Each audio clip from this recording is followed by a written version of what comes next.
parasite infection. Jadi sebenarnya sebelum kita cerita recording in progress, mungkin karena sudah terbiasa ya.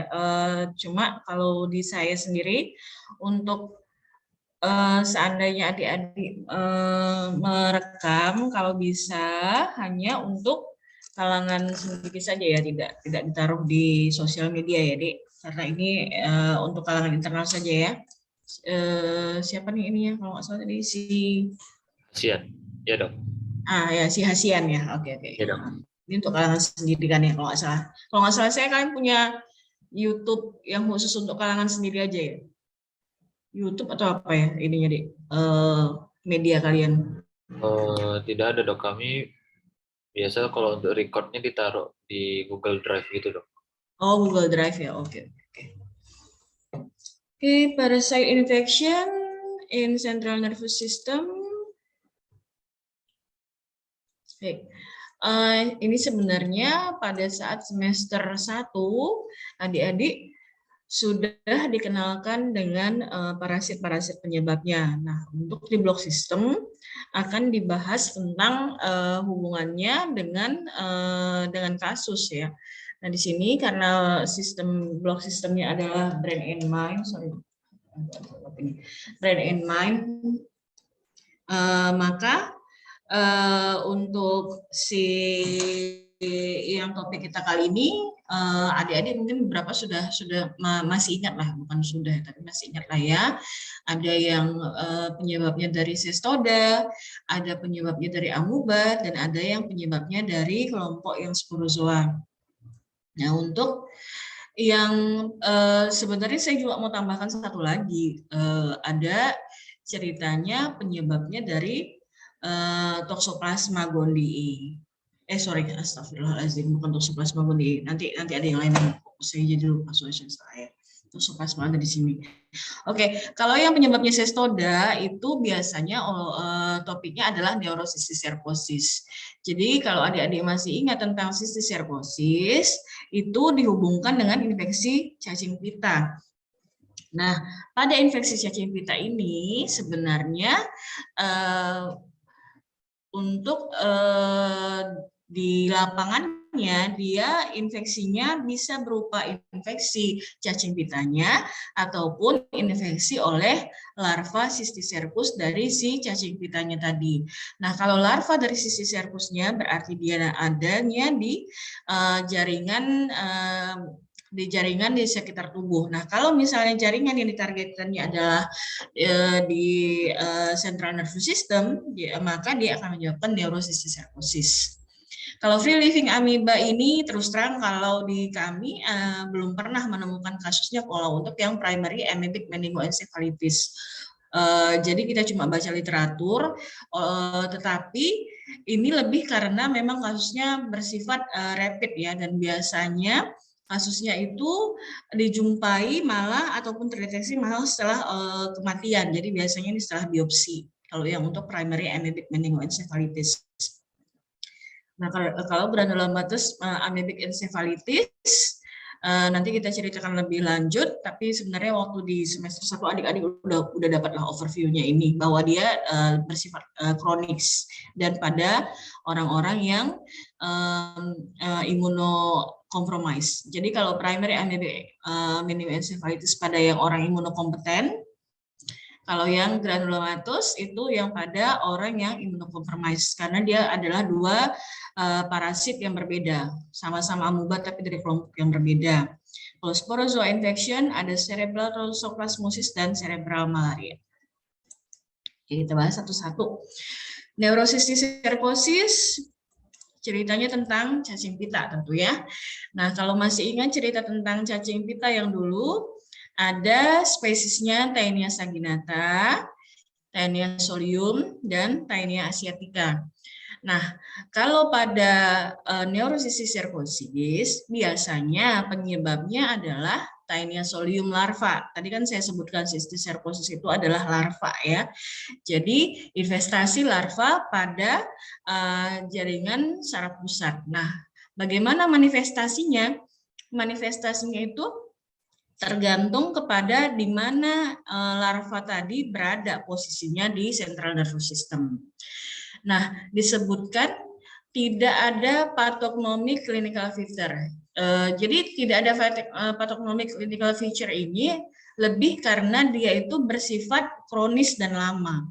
Sehingga juga salah satu penyumbangnya itu sulit untuk dideteksi. Jadi kalau untuk yang cysticercus, artinya kan kalau kita mau diagnosa definitif itu harus menemukan si larva tadi, kista tadi di dalam jaringan central nervous system. Itu kan agak sulit kan ya. Makanya banyak fokus sekarang pengembangannya untuk bagaimana mendeteksi secara definitif apakah orang ini menderita gejala klinis oleh karena cysticercus. Nah, yang kemudian selebihnya itu kesulitannya adalah dia tidak khas kan, karena kan tadi disebut dalam space occupying lesion atau SOL. Nah, jadi manifestasi klinisnya bisa bermacam-macam. Apakah dia bisa nanti kejang ataukah kelainan-kelainan lain. Jadi dia tergantung di mana lokalitasnya di central nervous system itu. Nah, kalau untuk yang tinea yang lain, sebenarnya dia juga bisa menyebabkan cysticercus di tubuh manusia sebagai hospes definitifnya. Tapi bedanya dia cysticercusnya lebih di tisu-tisu yang lain.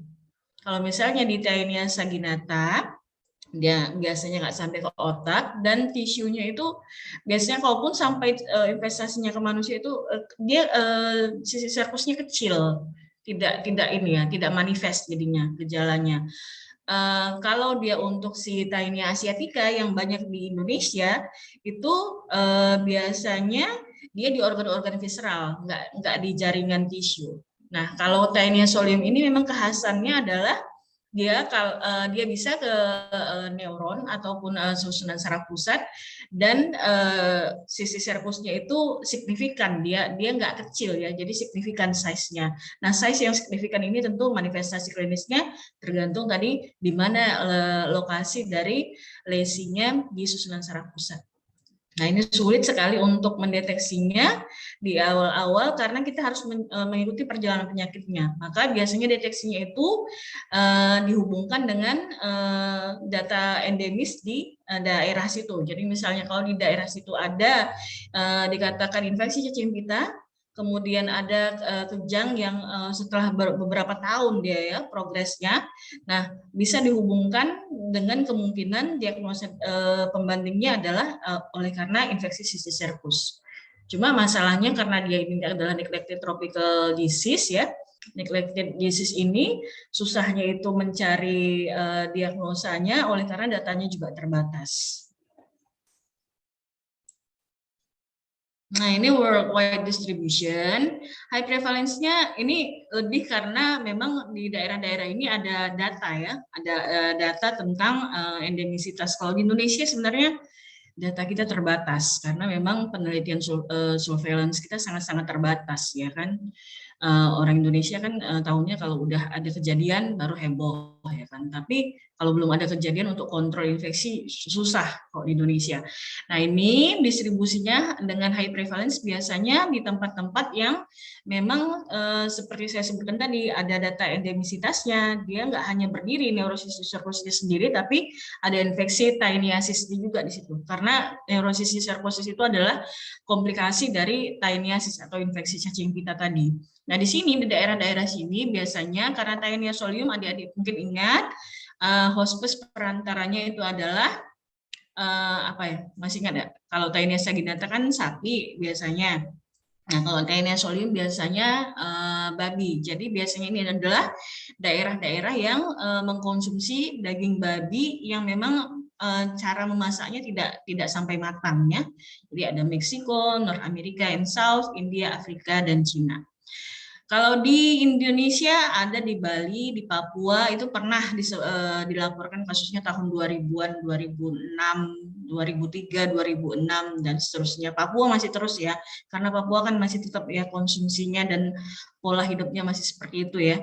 Nah, kalau di Sumatera Utara itu lebih kepada banyak Taenia asiatica di Samosir. Tapi seperti saya sebutkan, Taenia asiatica dia tidak menyebabkan neurosis serposis, bukan tidak menyebabkan, belum pernah ada data yang menghubungkan dia dengan sisi serposis. Jadi hanya biasanya di daerah-daerah yang memang pola konsumsi daging babinya lebih banyak, dan biasanya itu memang di Bali dan di Papua. Jadi manusia bisa terinfeksi cacing pitanya, taeniasis, bisa juga menjadi komplikasi dengan neurosis serposis ya. Oke, nah ini kalau masih ingat kepada siklus hidupnya sekilas saja bahwa manusia sebagai hospes definitif. Nah, sebagai hospes definitif tentu dia bisa ada ya infeksi cacing pitanya yang sampai bermeter-meter itu. Nah, hospes perantaranya itu adalah babi yang saya sebutkan tadi ya. Jadi babi biasanya terinfeksi melalui oral ini ya, melalui oral biasanya oleh karena makanan atau sumber air minumannya si hospes perantara tadi itu terkontaminasi dengan telur dari si cacing pita tadi. Nah, jadi biasanya juga daerahnya kalau dia aliran airnya terkontaminasi ataupun makanan ternaknya itu banyak terpapar dengan tinja atau segala macam, nah kemungkinannya ini bisa menjadi sumber infeksi. Sekian saja. Ini tadi rute infeksinya, tadi kan saya sebutkan dia yang nggak harus raw ya, kadang-kadang dimasak dengan belum terlalu matang. Nah itu juga bisa menyebabkan kontaminasi dengan larva Taenia solium.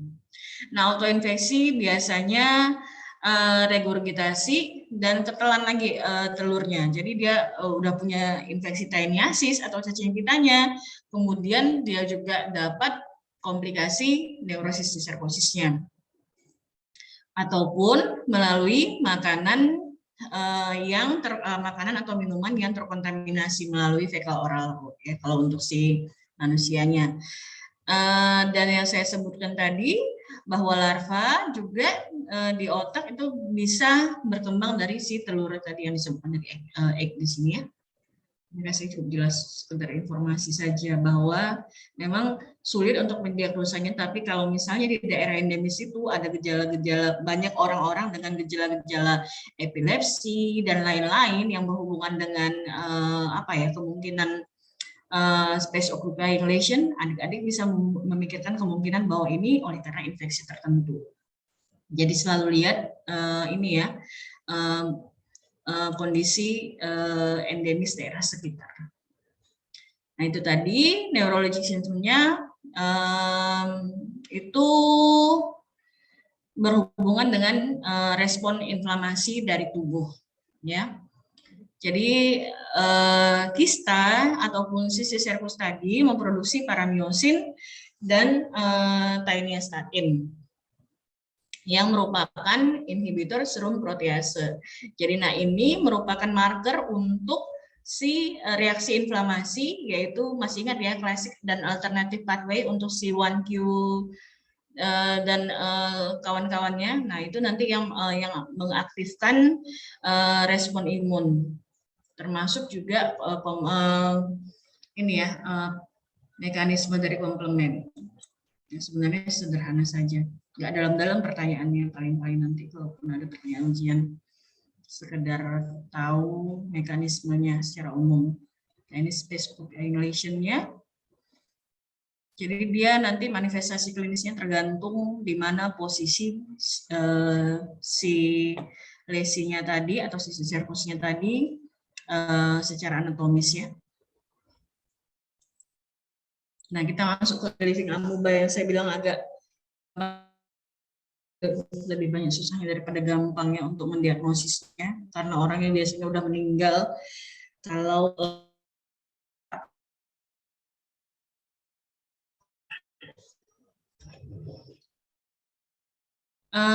Jadi kalau pada free living ini tentu ceritanya adalah tentang terpapar dari lingkungan ya. Nah biasanya kalau infeksi kan memang terpapar dari lingkungan, kita nggak cerita berdiri sendiri seperti non-communicable disease.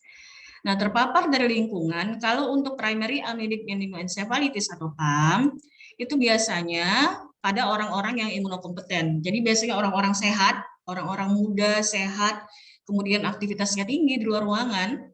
Nah, biasanya kalau ada kejadian dari bukan anamnesis ya, dari informasi bahwa dia baru saja berjalan-jalan ke daerah, berenang di apa ya istilahnya, berenang di tempat yang bukan di rawa-rawa ya, bisa juga sih di rawa-rawa. Pokoknya berenang di air yang biasanya pada saat musim panas kalau laporan dari negara-negara maju. Jadi etiologi penyebabnya adalah Naegleria fowleri. Nah, si Naegleria fowleri ini sebenarnya hidupnya itu dari remnants organik yang ada di lingkungan. Jadi biasanya kalau orang-orang muda ini, misalnya pada musim summer ataupun musim panas, dia pengen keluar ruangan, lalu dia berenang, mencari tempat-tempat renang misalnya dekat hutan atau pokoknya mau menikmati summer lah gitu ya kan. Nah di situ kan kalau di pinggir-pinggir air-air ini biasanya kan ada tanaman banyak ya, tumbuhan juga banyak juga sedimen segala macam. Nah itu merupakan sumber makanannya si Naegleria fowleri. Jadi memang tempat hidupnya dia di situ. Nah termofilik artinya memang biasanya kalau yang untuk kita tahu sendiri ya, kalau amuba itu kan butuhnya temperatur yang hangat ya. Jadi dia termofilik. Biasanya kalau yang hangat-hangat itu pada musim agak panas lah ya. Pada musim panas itu dia di situ dia malah lebih banyak ininya porsinya. Jadi sourcesnya itu disebutkan tanah, sewage sludge ataupun kotoran-kotoran, bukan kotoran sih lebih tepatnya tumpukan-tumpukan di saluran-saluran air dan di air yang biasanya di pond ya, pond bahasa Indonesianya apa ya? Kalau misalnya berenang bukan berenang di rawa-rawa apa ya istilahnya, kalau berenang-berenang di air-air di dekat-dekat hutan itulah kalau di ini. Nah, itu bisa memiliki Naegleria fowleri. Nah, bagaimana di swimming pool? Swimming pool kan bisa. Kalau misalnya swimming poolnya enggak di treatment, biarkan aja swimming poolnya enggak dijaga selama 1 bulan. Nah, itu macam-macam lah nanti ada remnants-nya, apalagi kalau ada pohon-pohon segala macam dekat kotoran segala macam, nanti dia bisa hidup di situ dan dia bisa menjadi sumber makanannya si Naegleria fowleri. Nah, kalau ada sumber makanannya di situ ya dia hidup, kemudian ada yang berenang, tentu bisa terpapar. Jadi, makanya biasanya tempat-tempat yang jarang didatangin orang, kecuali pada saat summer, lalu ada orangnya datang ke situ berenang, nah itu tiba-tiba dia ini kolaps, masuk IGD, cepat progresnya, kemudian meninggal pada saat otopsi ternyata ditemukan ini. Nah, transmisi via inhalation. Jadi kalau misalnya orangnya berenang, kemudian masuk melalui nasal instillation dan dari nasal, biasanya kalau berenang tuh kan pasti ya agak-agak cebur lah ya kepalanya. Nah, ini masuk melalui mucous membran dan paranasal sinus. Trofozoitnya itu masuk ke plat cribriformis dan kalau udah dari sini dia hanya mengikuti path dari nervus olfactory. Ikut terus sampai dia ke seluruh central nervous system dan bisa dideteksi dari cerebrospinal fluid. Jadi biasanya kalau pada kasus-kasus yang kematiannya tidak bisa dijelaskan, ya pada orang muda tidak pernah ada sakit apapun, tiba-tiba habis jalan-jalan kemudian kolaps kemudian meninggal. Nah biasanya kasusnya diselidiki dan dicurigai itu pada cerebrospinal fluid-nya itu bisa diperiksa ya, Dan itulah makanya saya sebutkan kasusnya itu sulit untuk dideteksi biasanya di negara maju karena mereka sering mencari informasi tentang cause of death kalau untuk yang kasus-kasus seperti ini. Kalau di negara kita ya sudah. Jadi usually patient dies before diagnosis is made. Tapi tentu kalau untuk dokternya, termasuk dokter forensiknya, tentu punya kecurigaan kan ya kalau untuk cause of death itu ABCDE-nya. Nah, kemudian pada saat diambil pemeriksaan cerebrospinal fluid itu biasanya dijumpai motile trophozoite. Jadi dia tidak memiliki bentuk kista. Kalau yang di sini ya, masih ingat kan ya? Kalau amuba ada bentuk kista dan trophozoite, mudah-mudahan masih ingat ya.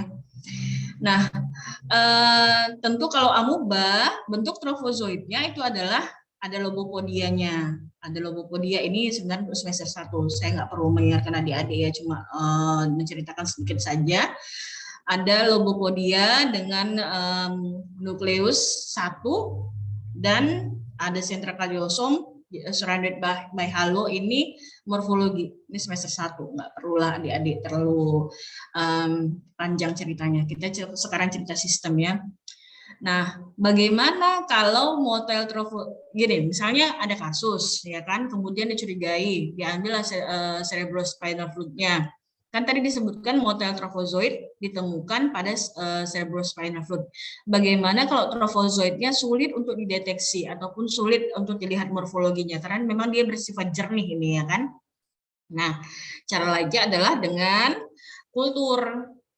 Nah ini memang harus dicari benar-benar kalau yang ini nggak bisa cuma lihat dia sekilas saja. Nah biasanya kultur pada non-nutrien agar. Nah kultur pada non-nutrien agar ini bisa untuk si Naegleria fowleri, bisa juga untuk si Acanthamoeba. Jadi kalau untuk free living amuba makanya non-nutrien agar ya. Ini memang produknya khusus untuk itu. Nah, sayangnya bisa overlay with E. coli. Tahu kan E. coli bisa di mana-mana. Escherichia coli itu kalau udah di luaran itu, di lingkungan itu bisa dijumpai di mana-mana E. coli ini. Jadi dia bisa overlay with E. coli. Nah, biasanya yang saya sebutkan tadi dia dijumpai pada saat autopsi dan hanya bentuk trophozoite. Oke. Nggak ada easy control untuk Naegleria katanya karena memang tempat hidupnya di nature ya kan, tempat hidupnya memang di alam. Kemudian dengan tempat hidup di alam itu ya kita yang harus lebih berhati-hati kalau misalnya sedang ingin jalan-jalan, kemudian kalau dilihat ada tempat yang banyak sampah organiknya itu kemudian ada pengen cebur, ya itu memang harus berhati-hati juga. Yang penting sudah tahu lah ya kemungkinannya itu. Kalau di Indonesia laporannya belum ada karena di Indonesia yang mati karena jelas juga diperiksa ya, Dik.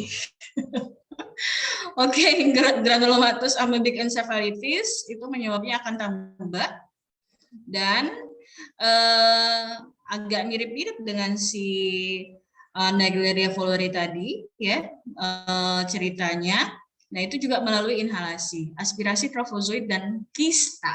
Jadi bukan hanya trophozoit saja ya pada Naegleria, tapi pada amuba, Acanthamoeba ini bentuk trophozoit dan kista. Dan bisa menyebabkan pneumonitis atau masuk lewat kulit maupun lesi di kulit ataupun di mukosa menyebabkan invasi ke pembuluh darah. Nah, biasanya imunosupresan pasien katanya kan. Jadi biasanya orang-orang yang imunokompromis yang harusnya Acanthamoeba ini aman-aman saja kalau pada orang-orang yang normal, daripada imunokompromis ini bisa menyebabkan gejala klinis dan biasanya progresivitasnya tidak rapid. Jadi enggak cerita orang sehat tiba-tiba datang kolaps, tapi ini ceritanya panjang. Artinya dia berjalan secara kronis. Oke, nah ini agak mirip-mirip ceritanya bahwa amoeba yang bisa ditemukan juga ya di air-air pond gini ya, bentuk kista dan trofozoid bisa masuk ke dalam tubuh melalui bermacam rute. Nah, kalau dia masuk lewat nasal passage kayak si Naegleria tadi, dia bisa masuk ke lower respiratory tract, juga bisa menyebabkan granulomatous amoebic encephalitis. Nah, kalau masih ingin cerita granulomatous, namanya granulomatous itu ada banyak cerita tentang ini ya, localized ya. Jadi tubuh berusaha untuk membuat kantungan, sebenarnya kantungan ya, localized lah ya, kantungan supaya si encephalitisnya tadi itu terlokalisir hanya pada satu tempat itu. Jadi itu biasanya oleh karena mekanisme imun tubuh. Nah, dengan dia melokalize itu, dia bersifat lokal dan infeksinya berjalan lambat biasanya. Kalau sudah di granulomatous kan ya, ataupun dilokalize oleh sistem tubuh. Makanya biasanya pada orang-orang yang imunokompromis dan progresivitasnya berjalan lambat alias kronis.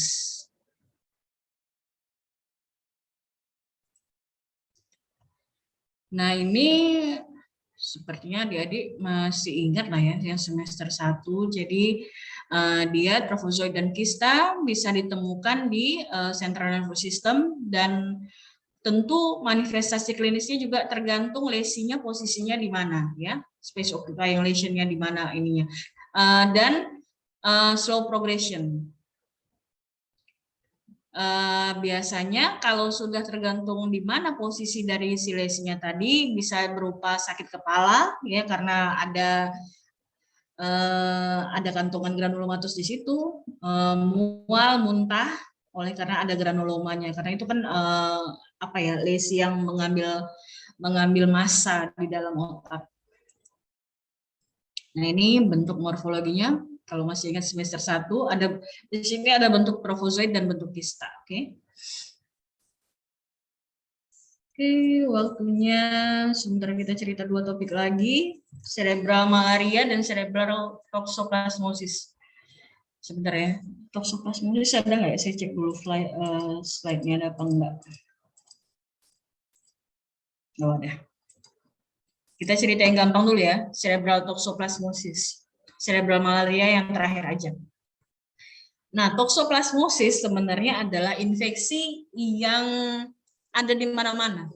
Hampir setiap orang pernah terpapar dengan toxoplasmosis. Dan kalau sudah terpapar, tidak ada obatnya untuk kesembuhannya. Yang bisa dikontrol, tapi tidak ada obatnya untuk kesembuhan. Jadi toxoplasmosis itu seperti kosmopolit kalau saya sebutkan. Nah, bagaimana terjadinya toxoplasmosis yang cerebral? Tentu biasanya progresivitasnya berjalan lambat. Dan kalaupun ada cerebral toxoplasmosis yang sampai bermanifestasi klinis pada orang dewasa, itu biasanya imunokompromis. Imunokompromisnya gimana? Tergantung. Jadi kalau misalnya sekarang, nah, saya kebetulan ada cerita, ini kisah nyata, mahasiswa S2 teman saya di Thailand, mahasiswa Cula, ya, dia sering sakit kepala awal-awalnya 2 atau 3 bulan, kemudian nggak mau makan. Ternyata dicurigai bahwa akhirnya dia kolaps, dibawa ke rumah sakit.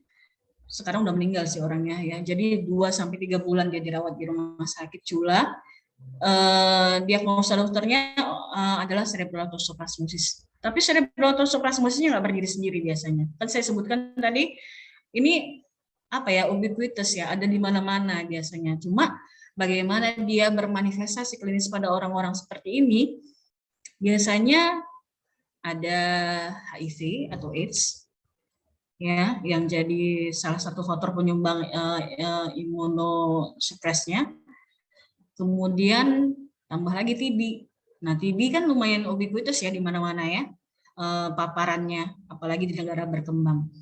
Nah, kalau teman saya itu memang dicurigainya karena di tempat dekat kami itu memang ada, kami suka jajan apa ya, saya juga suka sih sebenarnya, jajan sate yang dibakar-bakar itu. Nah, kalau di tempat dekat kami kuliah itu memang tempat jajan mahasiswanya rata-rata ada jualan-jualan sate-sate gitu. Nah, sate-satenya itu kan dijualnya di pinggir-pinggir gitu. Kalau kita mesan baru dia bakar. Sementara dekat-dekat situ juga ya memang nggak terlalu bersih-bersih amat, banyak kucing segala macam. Nah, curiganya kami dia terpapar dari situ. Jadi ada satu teman saya yang barusan ya tahun 2021. Nah, kemudian yang sebelumnya lagi pernah tahun 2000 berapa 2016. Jadi hati-hati kalau kita beli sate-sate, kemudian yang dibakar di situ di tempat terbuka, sementara tempatnya juga nggak terlalu ini ya nggak terlalu bersih, banyak hewan-hewan, kucing segala macam peliharaan. Nah, itu berhati-hati. Apalagi kalau orang-orang yang imunocompromised. Ya biasanya cerebral toxoplasmosis ini bukan duet sih, trionya itu dengan HIV/AIDS ataupun dengan TB ya. Jadi semua diperiksa, kalau udah TB diperiksalah semua macam-macam itu. Oke, cerebral toxoplasmosis saya sebutkan toxoplasma itu ubiquitous, bisa di mana-mana dan memang infeksinya nggak ada obatnya. Nah, cerebral toxoplasmosis merupakan infeksi oportunistik juga, ya, infeksi oportunistik, terutama pada pasien-pasien AIDS. Nah, disebutkan juga di situ, saya tadi udah sebutkan juga, teman saya itu sepertinya terpapar dengan TB juga kalau nggak salah. Lalu dia directly related to the prevalence of anti-toxoplasma antibodies in general population. Nah, kalau saya sebenarnya toxoplasmanya titernya tinggi tapi nggak aktif. Jadi titer toxoplasma saya bisa dipakai waktu saya kuliah, dipakai jadi bahan kontrol ya kan. Karena kan kita kan melihat toxoplasma itu diagnosanya juga bisa berdasarkan titer ya. Nah, titer saya itu tinggi ternyata, tapi dicek 2 bulan kemudian tinggi tapi tetap di status yang sama. Jadi untuk bahan kontrol praktikum. Tinggi tapi tidak aktif, berarti tidak ada infeksi aktif. Yang paling penting itu sebenarnya untuk membedakan dengan infeksi aktif atau tidaknya sih. Jadi walaupun misalnya sudah pernah terpapar, kemudian ada titer serologinya tinggi, ya dicek lagi beberapa bulan ke depan tinggi apa enggak, nambah atau enggak. Kalau enggak nambah berarti ya seperti saya sebutkan tadi, dia kan ubiquitous di mana-mana ya, toxoplasma ini. Jadi ya nggak usah terlalu cemas kalau memang bukan infeksi aktif. Kecuali kalau orang-orang yang imunokompromis memang itu harus tetap dimonitoring. Nah, cerebral toxoplasmosis biasanya reaktivasinya pada chronic infection. Reaktivasi biasanya karena ruptur daripada kistanya. Nah, seperti saya sebutkan tadi, kalau udah ada namanya granuloma, ada namanya kista, sebenarnya tubuh berusaha untuk dengan mekanisme imunnya melokalisir cuma sampai di kantongan itu saja reaksinya ataupun infeksinya.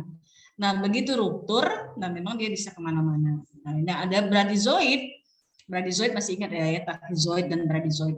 Normally, bradyzoid destroyed by the host immune response. Jadi selama orang yang imunokompeten, insya Allah nggak apa-apa. Dan asalkan tidak ada paparan aktif selanjutnya ya. Jadi nggak ada paparan tambahan, kemudian orangnya imunokompeten, maka biasanya infeksi yang ubiquitous itu aman-aman saja. Tapi kalau orang yang imunokompromis itu bermasalah. Ataupun ada faktor-faktor lainnya yang tambahan. Nah, pada immunosuppressive patient, ruptur dari kistanya ini menyebabkan renewed multiplication. Jadinya dia aktif ya. Bradyzoid yang harusnya pada orang imunokompeten dianggap tenang, istilahnya lesi yang tenang. Nah, begitu dia orangnya imunosupresif, maka pecahlah si kista yang yang harusnya dibuat oleh tubuh di localize tadi. Kalau begitu pecah, ya dia jadinya infeksi aktif, ya autoinfeksi aktif, renewed multiplication. Oke. Itu sudah cukup jelas ya. Jadi hati-hati, cerebral toxoplasmosis banyak juga ternyata kasusnya. Nah, ada lagi tambahan dengan toxoplasmosis. Toxoplasmosis, kalau kita cerita tadi yang soal kematian tadi, oke. Tapi ada juga tambahan bahwa toxoplasmosis karena dia ubiquitous di mana-mana, dihubungkan juga dengan data medical record, ada yang beberapa tapi sampai sekarang belum bisa dibuktikan ini ya. Artinya hipotesis ini mungkin dia salah satu faktor yang menyumbang untuk gangguan psikiatri ya. Jadi si toxoplasmosis itu sudah banyak dihubungkan dengan gangguan psikiatri seperti skizofrenia dan kawan-kawannya. Cuma penelitiannya masih ongoing. Artinya kalau skizofrenia dan kawan-kawannya itu kan banyak faktor-faktor yang related itu ya. Nah, dia nggak berdiri sendiri biasanya toxoplasma ini. Jadi kalau mungkin nanti pada saat zamannya adik-adik menjadi dokter udah ada penemuan tentang itu, ternyata toxoplasmosis berkontribusi secara esensial untuk gangguan psikiatri atau psychiatric disorder. Kalau saat ini dia masih disebutkan sebagai salah satu confounding factor-nya saja. Oke. Cerebral malaria ya. Kalau malaria ini saya rasa sudah banyak yang familiar. Nanti ini semester 6 kan ya, Dik? Iya dong. Nah, berarti semester 7 nanti dibantai lagi di Tropmed dengan malaria. Jadi saya berikan informasinya secara umum saja lah ya. Pada semester 7 nanti lebih dalam ceritanya untuk cerebral malaria. Nah, cerebral malaria tidak semua spesies dari Plasmodium yang menyebabkan cerebral malaria, hanya Plasmodium falciparum. Dan mortality rate-nya itu high oleh karena cerebral malaria ini ya. Jadi kekhasannya itu adalah dia pada saat pemeriksaan biasanya Plasmodium falciparum ini kalau pemeriksaan darah hanya ditemukan bentuk ring dan gametosit. Kalau sampai menemukan bentuk yang seperti ini, si bentuk kan masih ingat ya step-stepnya ya ataupun siklus hidupnya ya. Ring, trofozoid, gametosit dan kawan-kawannya masih ingat ya, ring, trofozoid, sizon, gametosit. Nah, kalau sampai ditemukan dalam bentuk sizon dan trofozoid di darah tepi, pemeriksaan darah tepi, ini sudah bisa dapat dipastikan orangnya cerebral malaria. Jadi biasanya yang adik-adik pada saat semester 1 belajar itu, sebenarnya yang kita lihat itu hanyalah yang umum-umum saja, microscopic examination, bentuk ring, dan gametosit. Ini untuk Plasmodium falciparum tanpa komplikasi cerebral malaria. Nah, kalau sudah ditemukan bentuk trofozoid dan sizon, pada pemeriksaan darah tepi, kemungkinan orangnya udah gawat ini sebenarnya kondisinya, udah cerebral malaria.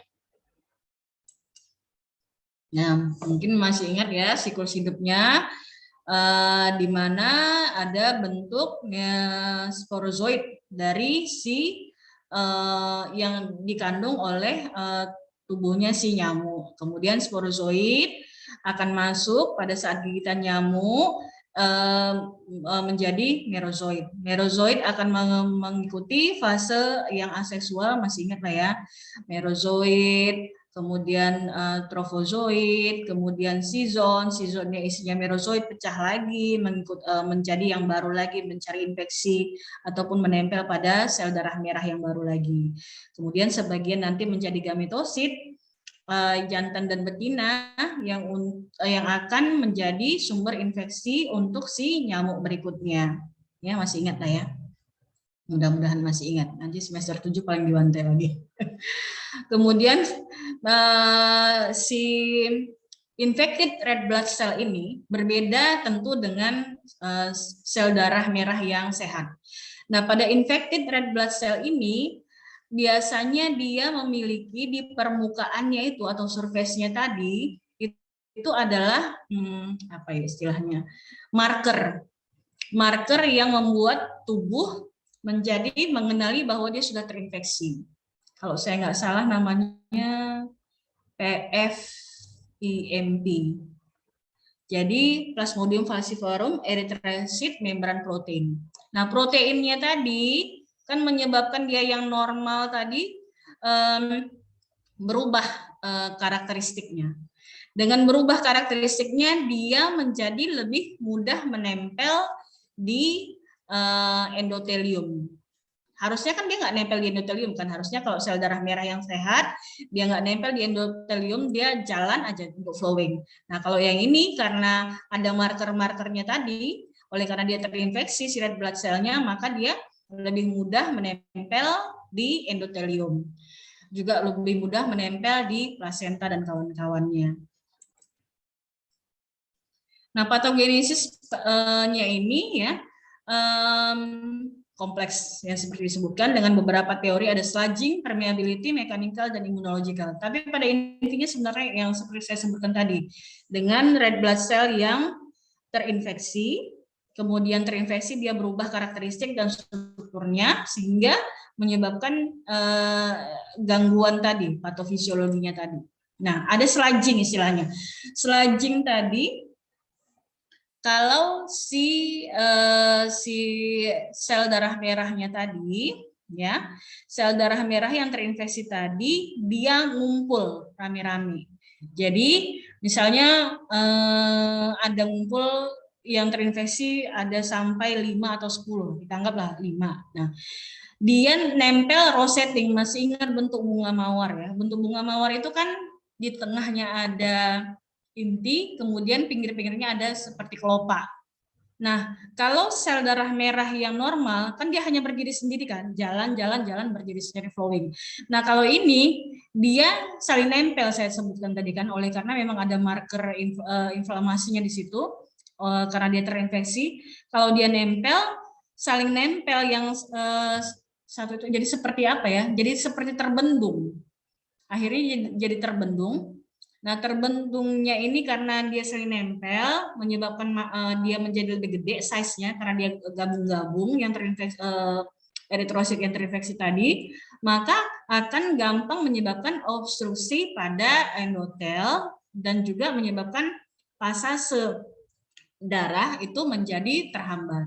Nah, kalau udah terhambat, tentu nggak nyampe kan tugas sel darah merah tadi untuk membawa oksigen dan kawan-kawannya, maka bisa terjadi tissue anoksia. Kalau yang permeability hipotesis, jadi kalau yang sludging itu tadi dia kayak skomo lewat ya, jadi yang biasa awalnya jalan satu-satu, ngumpul rame-rame, akhirnya terbendung. Nah kalau permeability hipotesis lebih kepada cerita sitokain. Nah sitokain yang meningkatkan permeabilitas kapilarinya. Kemudian kalau yang mekanikal, kalau yang mekanikal ini juga agak mirip-mirip ya. Jadi kalau yang di mekanikal ini dia ceritanya seperti si endotel itu lebih gampang berikatan ataupun berkoneksi dengan si infected red blood cell. Nah, biasanya ini dimodulasi oleh sitokain. Jadi kalau yang sludging tadi, red blood cell yang terinfeksi ngumpul rame-rame, kemudian menjadi bentuk roset seperti mawar, akhirnya terhambat ya sirkulasinya.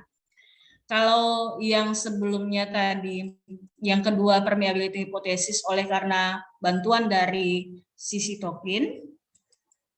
Nah, kalau yang mekanikal itu diceritakan pasase hubungan antara red blood cell dengan si endothelial cell yang menempel dimodulasi oleh si sitokin.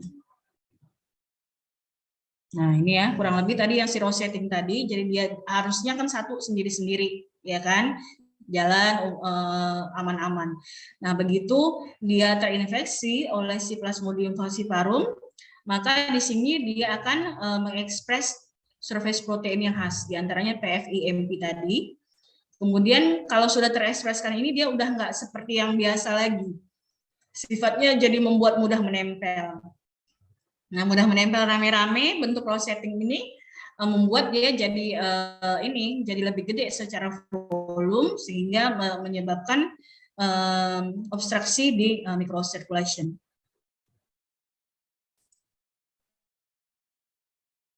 Nah, kalau yang immunological hypothesis ini biasanya penting untuk cerita severe manifestation yang nggak hanya di cerebral malaria aja.